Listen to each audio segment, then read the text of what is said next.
Hello and welcome to the launch of Brick's Summer 2020 issue, the magazine's 105th. I'm Lori Graham, publisher of Brick, and I'm so pleased you're joining us this evening for our first ever virtual, homemade, worldwide launch. Under normal circumstances, we'd all head to the Gladstone Hotel in Toronto to ring in another issue of Brick together. But this time around, a few of our wonderful contributors agreed to record themselves reading from and talking about their work in this issue, and we gather now online, still convivial, but in a different setting, to celebrate them and everyone who appears in Brick 105. Now, in January and February, when we started editing the pieces in this issue, we wouldn't have known the world it would be entering into.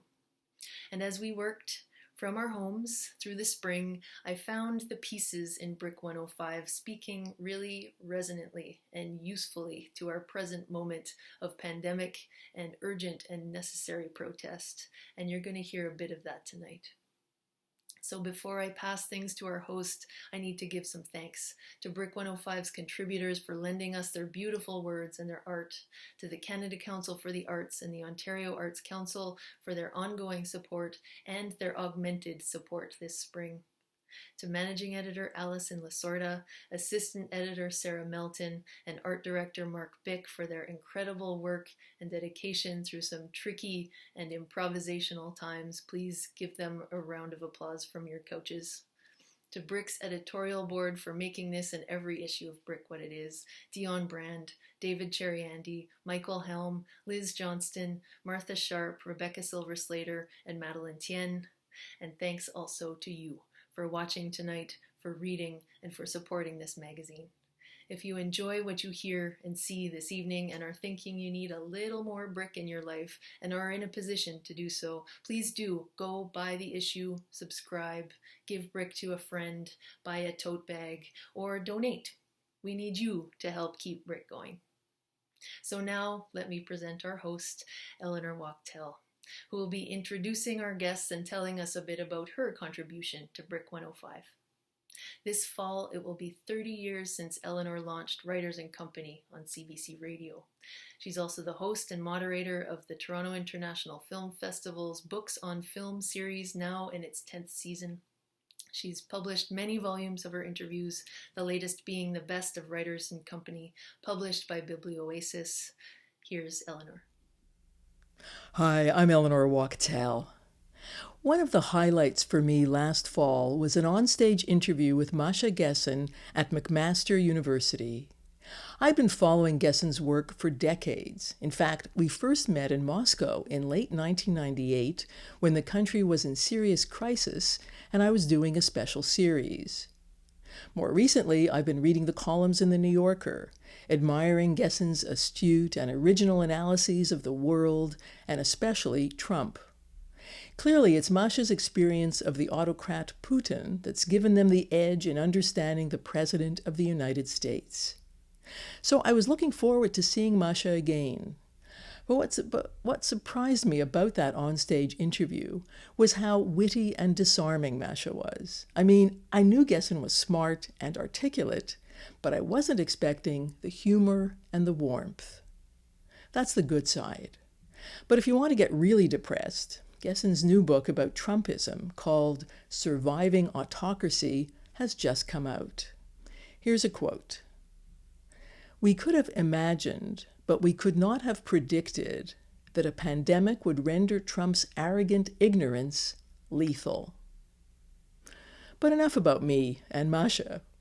Brick 105 is a bonanza, rich with many of my favorite writers. In addition to the ones you'll meet tonight, it features Jenny Erpenbeck, Edwidge Danticat, Michael Ondaatje, Louise Erdrich, Madeline Tien, and more. Coming up, the brilliant poet and essayist, Greek and Latin scholar and librettist Anne Carson, who last week was honored with Spain's €50,000 Asturias Prize. Last year, her book-length poem, Norma Jean of Troy, was dramatized and performed in New York with Renee Fleming and Ben Whishaw. Brick 105 features her letter from prison, From Socrates to Crito. Then the acclaimed novelist Juan Gabriel Vasquez will read from Bogota, Colombia. Vasquez, the author of The Sound of Things Falling and The Shape of the Ruins, tells political stories about his country set in the context of personal drama.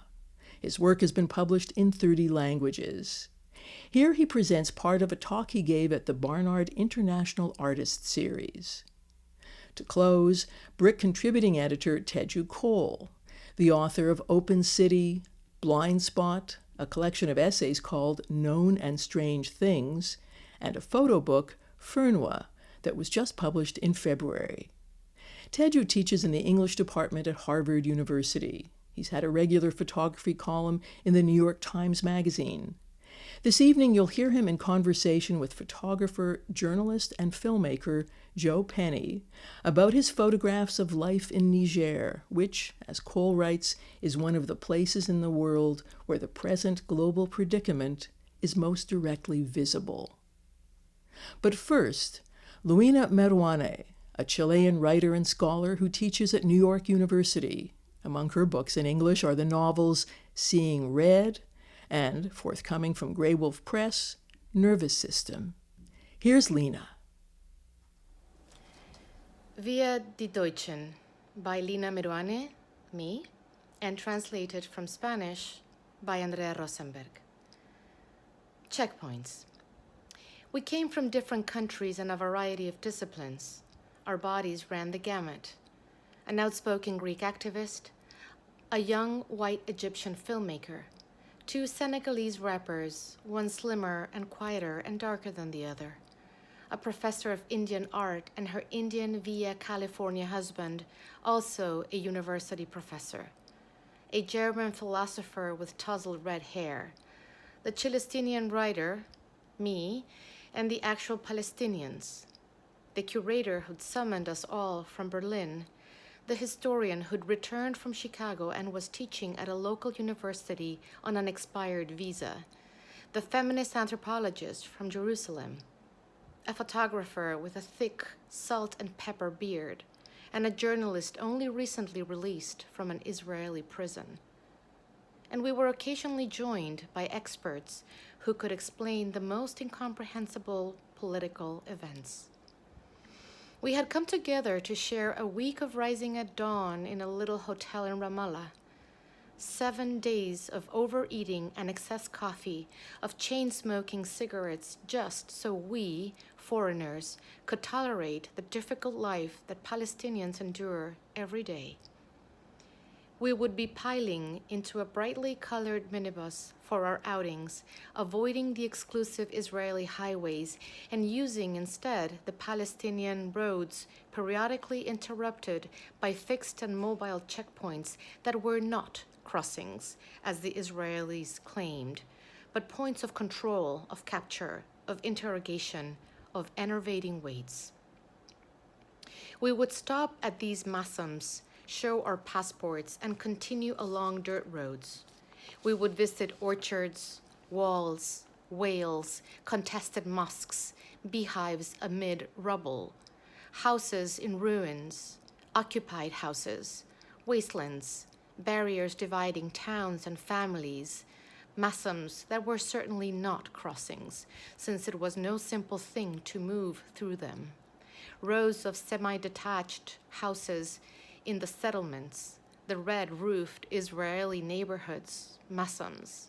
We would see walls papered over with the faces of child martyrs, children who'd been murdered by soldiers in a scuffle, or murdered just because, for being there and being Palestinian. There, now, in fenced-off or long-closed markets, among Arab theaters and Baptist schools, and stores selling natural soap and spices in burlap sacks, cultural centers built by hand, bulldozed houses, caves full of bats, walls, hotels, checkpoints, security cameras, bus stations, checkpoints, watchtower checkpoints. Matter of time. Time has been wrestled from them, along with so many other things. Time is the thing That's denied to Palestinians in the hundreds of checkpoints where they are deliberately detained, their identities demanded, their papers examined and checked against other papers, other names, other faces. They are forced to wait as many minutes, hours, days, months as the soldiers wish, and are never told why or how long it will be. A wedding, a baptism, a birthday party, those can wait. A funeral, a heart attack, it can wait. The cancer treatment that isn't available in the occupied territories, it will have to wait without knowing how long, without knowing what lies ahead. Part of the violence lies in that arbitrariness, that not knowing what the protocol is or if a protocol even exists, not being able to plan the present, not being able to think about the future. Control over time is a rifle loaded with humiliation. But Palestinians have built a kind of armor against that violence.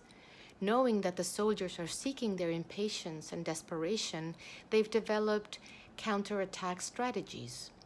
The Palestinian photographer, slowly stroking his beard, explains it to me as we wait at one of the checkpoints for soldiers to review our papers.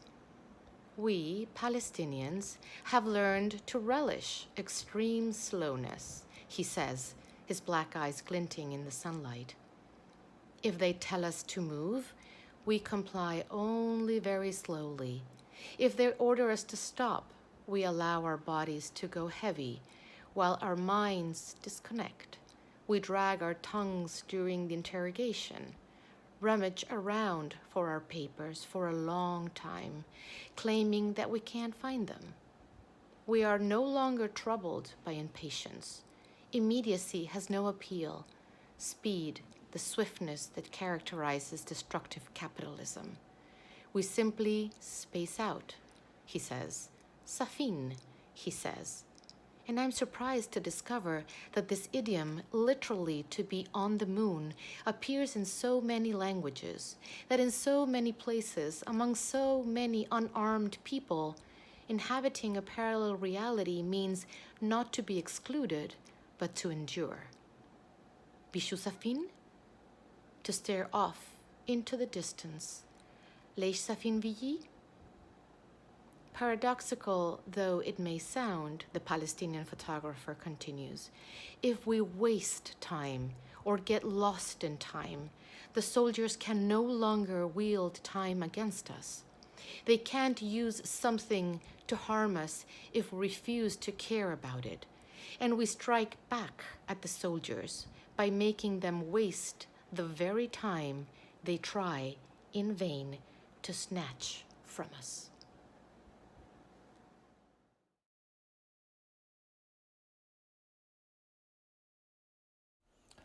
Hi, this is Ann Carson. I'm reading an imaginary letter from Socrates in prison to his friend Crito.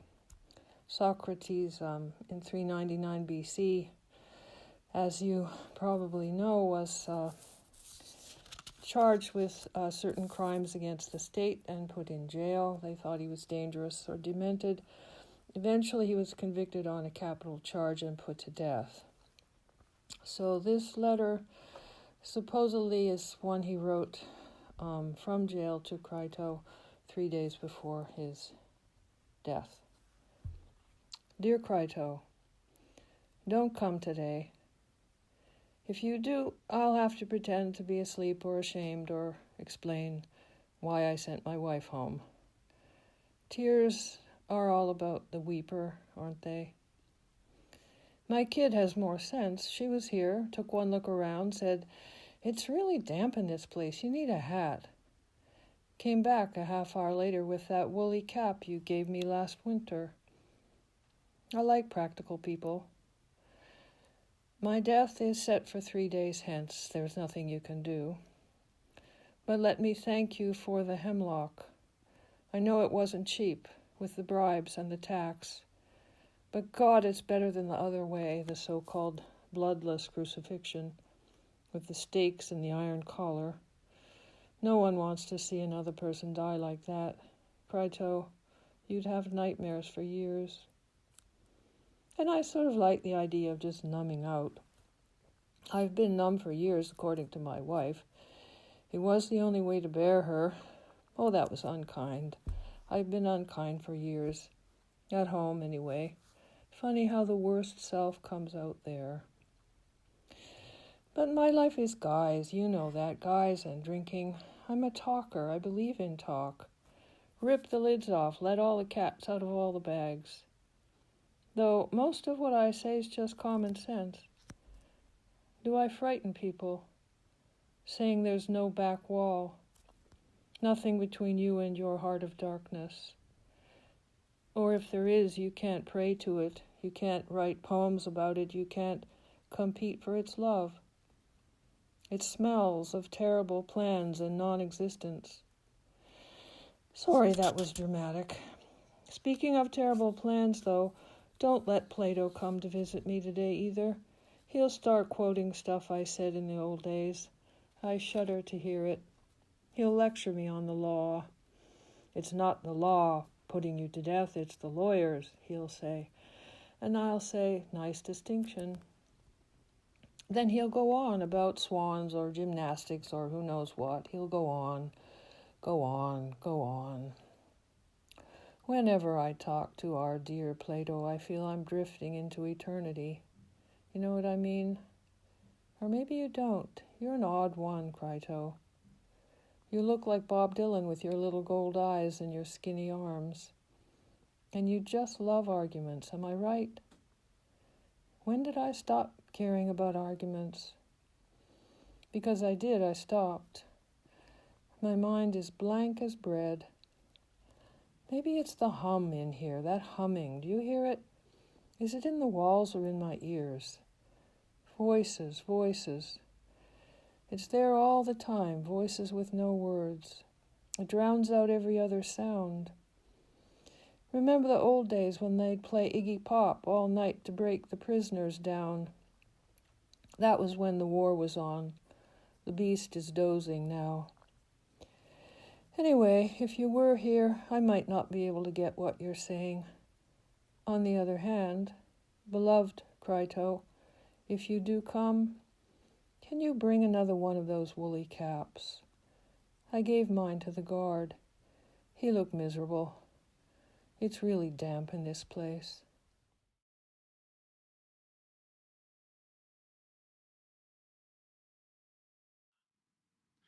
Hello, I'm Juan Gabriel Vásquez, and this is a section of the piece I am proudly publishing in the new issue of Brick. It's called What Stories Know About Us.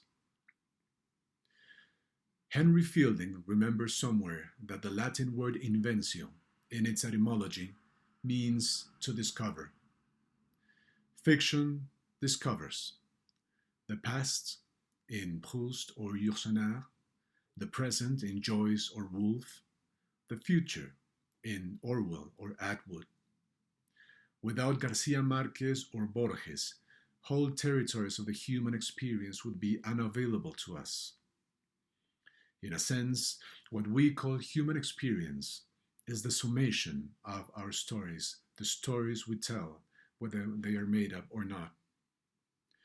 But when one of those experiences is important and it has been fixed in a durable form, both beautiful and efficient in language, structure, and dramaturgy, fully observed and adroitly imagined, we, the readers, feel that, as Adolfo Bioy Casares fittingly put it, a room has been added to the house of life.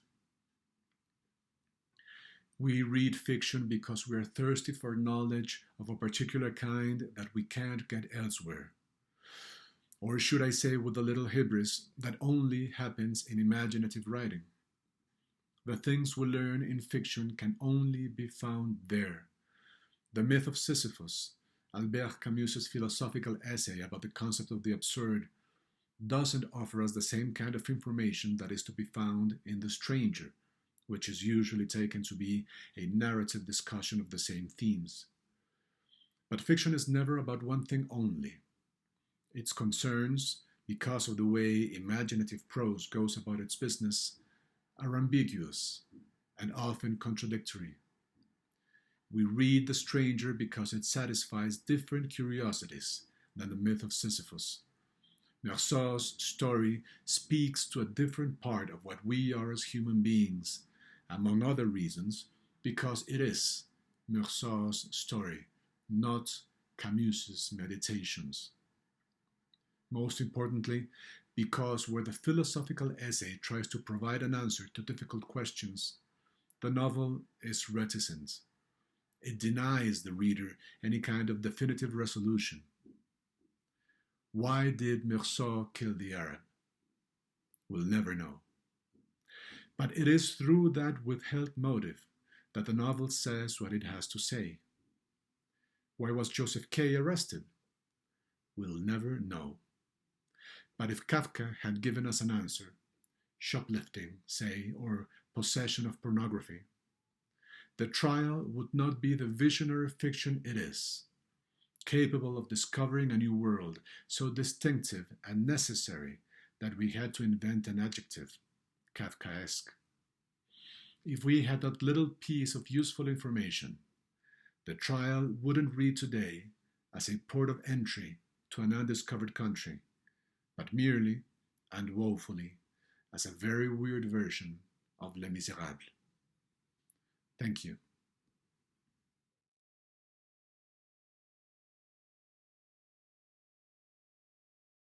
So, Joe, it's nice to see you by this remote means. Nice to see you as well. Yeah. Yeah, and yeah, good to have a chance to talk about this piece, about your photos in Niger. We've not really discussed it since a few weeks ago when we put the piece to bed, when we finished editing it. So it's an interesting moment to come back to talk about this now because the world has changed so much. But before we get into the immensely hectic world that we seem to have inherited, let's talk about the pictures themselves. This is a beautiful set, a suite of photographs that tell us something about Niger and migration in this century. When were you there? Yeah, so thanks again for doing this and for having me basically showcasing my work. I am honored to have it showcased in this way. So I was a photojournalist with Reuters for 6 years, and I traveled to Niger multiple times between 2014 and 2018, covering different stories. This particular photograph that we're looking at now was taken in 2014, I believe. I think it was on my first trip to Niger in Niamey, the capital. Right. So this is the photograph of Niamey from the air. It's the first photograph published in this suite, in this set. And it's kind of like a nocturnal scene. Yeah. So I was trying different ways to showcase Niamey because I think it's a beautiful city, and it's a unique city. It's right on the Niger River, so it's pretty picturesque, and it's over two sides of the river. This is the main bridge, the Kennedy Bridge. There's another bridge that was built in the past 10 years, I believe, but this is the main bridge, and I had a kind of a hard time finding a vantage point for this picture just because security was an issue at that time. And people were kind of suspicious about me trying to access the roof of a building, but I eventually did find a way to do it. And there is that way in which a guy with a camera is a little bit like a guy with a gun, right? Yeah, exactly. I think it can be suspicious, especially, I often have like especially in these trips, I had a large lens and just a lot of equipment sometimes. So, and obviously I'm not Nigerian, so people are just, they have questions more. It's not like they're against the idea of me photographing, but there's just questions at first, definitely, about what the intentions are, basically. Yeah. One of the things that drew me to your photos, but to these photos in particular, is that I know that you were working as a photojournalist, but there's something in these photos that seems to be doing something a little bit different from standard photojournalism. And I can't help but think that what is different about them, what attracts me about them, is somehow connected to the fact that you got disenchanted with photojournalism. Can you talk a little bit about that? What happened to you? Why did you, in a way, fall out of love with standard photojournalism as it's practiced? Yeah, so that's an interesting point. I think what I think I think what drew me to photojournalism is probably this similar thing to why I've made more distance to it. What drew me to it was because it's about encounters, it's about meeting people, it's about learning, it's about connecting with people that there might not be another way to connect if it weren't for a camera and if it weren't for a reporting trip. Or there's a lot of places that I've been to that if it wasn't for a camera bringing me there, then you would never have. I would not have necessarily met those people or gone there. So in a sense, the form of very intense, elevated but very intense travel was one of the big attractions. You got to travel and know places and meet people. Not in a frivolous way, but it was like you got to see the world. Yeah, I got to see the world and learn. I think learning is I think that's the learning for myself. Maybe I think that's the key, one of the key things that attracted me so much to this profession. And seeing things for myself. Yeah. Sorry to interrupt. Go ahead. No, just about seeing things for myself. So you get to see, like, what's interesting to me is about photojournalism is you get to see how the news is made. So the action happens, but how it's framed, it plays such a role in how people perceive the event. And so it's the people who take the pictures have a really strong influence that I think it's hard to measure, because it's hard to say, like, it's hard to measure. It's not really quantifiable, but it has a massive impact. It's what they frame is what the public sees. Exactly. And so when you see how that's made and how a photograph can change a perception about something, it's also a powerful tool. And I think that's also something that I was drawn to, Yeah. So did that end up being at any times at all a struggle between you and, let's say, your editors or the organizations for whom you were photographing? I think it's just so news agencies and the way they work is a way that a lot of the world works, right? So in West Africa, where I was working, there's 3 main news agencies that basically provide the majority of news for the whole, that provide, you can even say the whole world, essentially, and including the West African countries themselves. So those agencies are Reuters, AP, and AFP. So you'll often find, for example, in Business Day in Nigerian newspaper, you'll often find Reuters news articles. Right. So that's syndicate. Just to clarify for listeners, so AFP is Agence France Presse.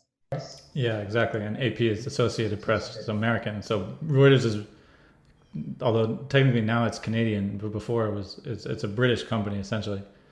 And AFP is French and AP is US. So those are the 3 main imperial powers in the past half century. And if you look at the history of those news agencies, they're closely associated with imperialism. Reuters' expansion in the world was closely linked to British imperial expansion. The founder of Reuters, Baron von Reuter, himself was also the founder of the Imperial Bank of Persia. AFP was also closely linked to the expansion of the French imperial empire. AP got its start reporting on the US's imperial wars in Mexico, and really expanded as well during the Spanish-American War, which of course is about American versus Spanish colonial aggression in Cuba and the Philippines, as well as other places. Right. So that these are people who, as we're all taught, are out there to gather the news and give it to us in a sort of neutral way. But there's nothing neutral about much of what we see as the news. I'm looking at this set of photographs by you, and they don't feel newsy. They feel like we are in a place and we are genuinely hearing something about what it's like for people there. And I think, So how did you end up developing that tone of that form of detail that's not actually serving some imagined American or French audience? Yeah, because I think that was my goal from the beginning. So if you see that in my pictures, that means that I'm very happy to hear that, because that means that I accomplished what I was setting out to do, which is to create photographs that were, not for an American audience necessarily. So what I thought was a successful photograph would be something that I could show to the person who I took it of, and they'd be happy about, and they'd be excited about, and they'd share it with people that are in their lives. That's interesting, because I don't think that's always the goal of let's say a white photojournalist shooting in Africa. Sometimes you seem to be worrying about maybe possibly getting a Pulitzer Prize. Yeah, exactly. I think, and I'm like, I think that is it's not like I don't want to like say that I'm different from everybody else, because it's not like I don't care about prizes either. But I do think that like the highlight of my career, for example, was taking pictures in Burkina Faso of an uprising and in Burkina Faso, and then seeing those pictures for sale on the street in Ouagadougou, the capital of Burkina. Yeah, because those pictures were marvelous, and they were about a moment of uprising, but also a moment of dignity. And when you talk about people recognizing themselves in the picture, that was a real recognition. They thought, we did this, and somebody was there to capture a thing that we did in a way that we would have liked to capture it ourselves. Yeah, so that's like, to me, that's worth more than a Pulitzer to me. Like that's more exciting, because I feel like that's more like groundbreaking, and that's more because I do feel like I mean, it's just, I think that those structures of the news organizations, that they're so deep, they're so anchored, that it's really hard to undo them. It's really hard to get around them in a certain way.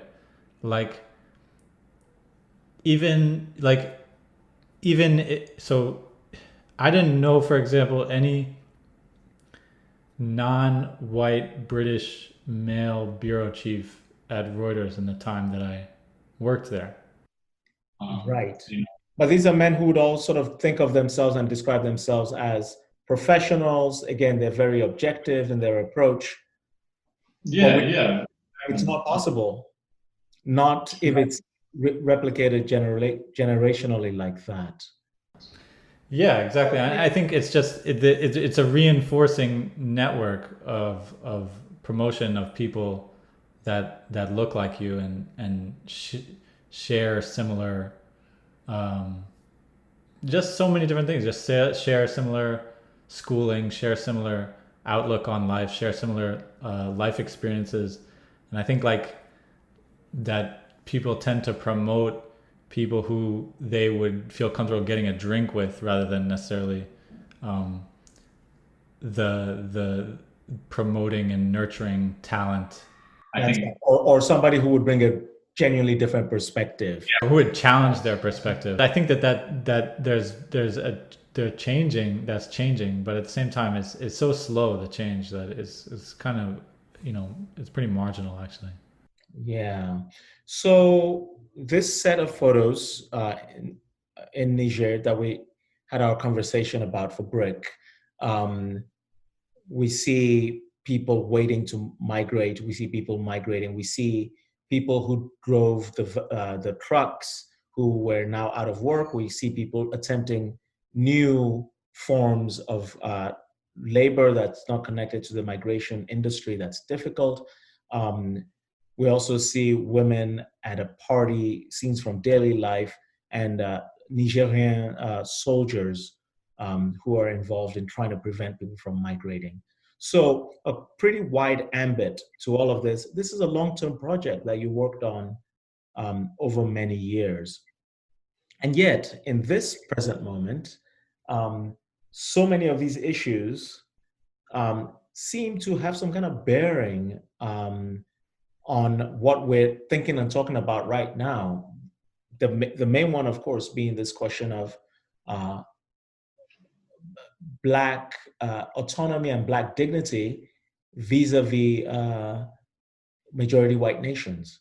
So what are the thoughts that are just sort of filtering through your head as you see the Black Lives Matter movement really gaining ground here in the US at this particular moment? Is there anything in your head that connects that to Niger, to Europe, to France, or even to the US? Yeah, and I think that it's the issues are the same. I think that the issues are so similar, obviously in different contexts, but the uprising that was sparked by reaction to the murder of George Floyd, that has had an impact across the world, as you said, and the same issues of basically a police force that is set up by a colonial state that is targeting Black people is one that Nigerians and West Africans experience on a daily basis. And so within the story of, for example, people making the journey from all different West African countries through Niger onto Libya and then to get to Europe, the reach of European policing goes so far deep into Niger's own policing that Nigerian police and Nigerian military are often doing the job of a French police officer, essentially, or an Italian police officer. Right. So I think that that's what you see in this story, is that the EU actually got a law changed, a Nigerian law changed to stop migration within Niger, and then basically mobilized the Nigerian military to arrest the people who transport them across the desert and stop the migration, basically. So you'll see that those forces are at play. Yeah. So you've got, it's like if we try to imagine, let's say, a place like Nigeria, for example, enacting a law that stops people from moving freely within Germany. Exactly. It's the same thing. So these connections between imperialism, colonialism, and policing are actually quite intricate, because it has, in almost every case, it has to do with kind of a racialized control over the bodies of others. Yeah, exactly. And which space they can enter and which space they can't enter. So Black people in this instance, basically the EU is telling them they're not allowed to enter Europe, except in the most dangerous, murderous way possible. And so when you know that, and you see the demonstrations in Europe around questions of Black Lives Matter. What does that make you think?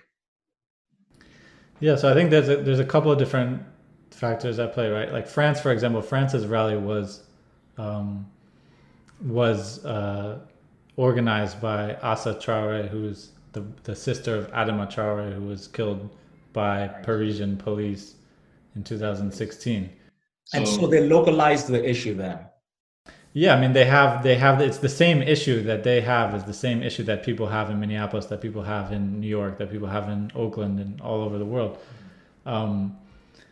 And so their march, for example, went to the court in Paris to demand that the officers face justice.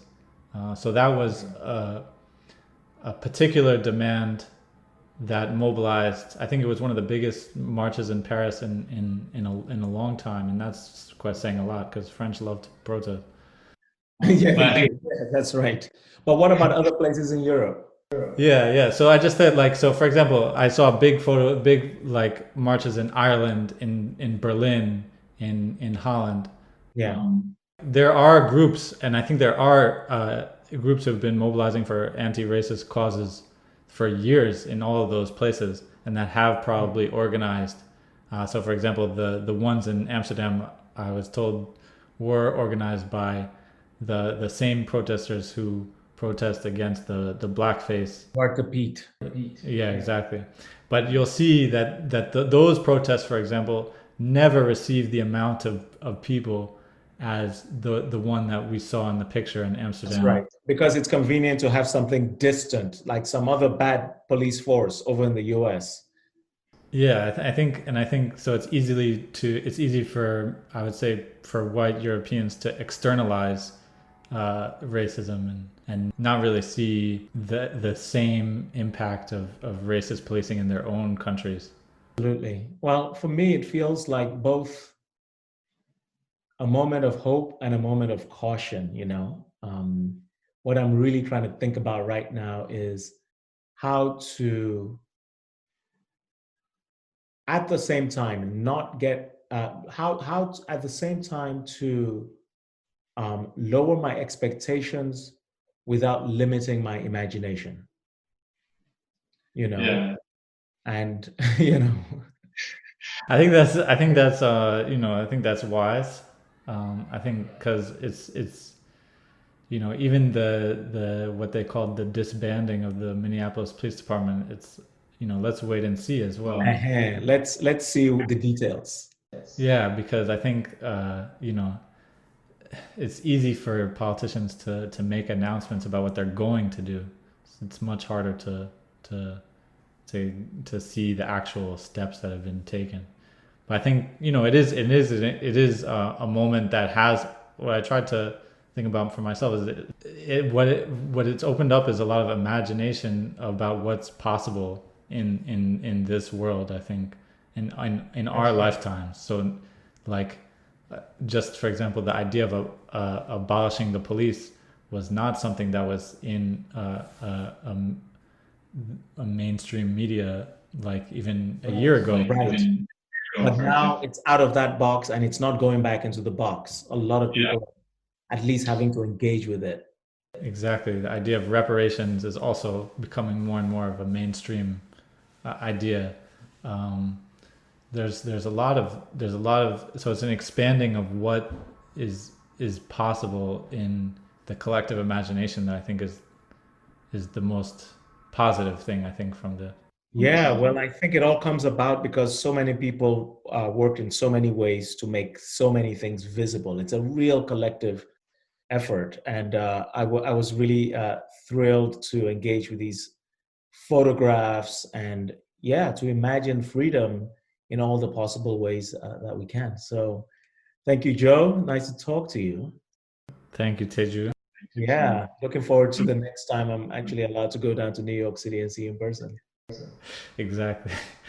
Looking forward to it as well. Okay, catch up with you soon. Take care.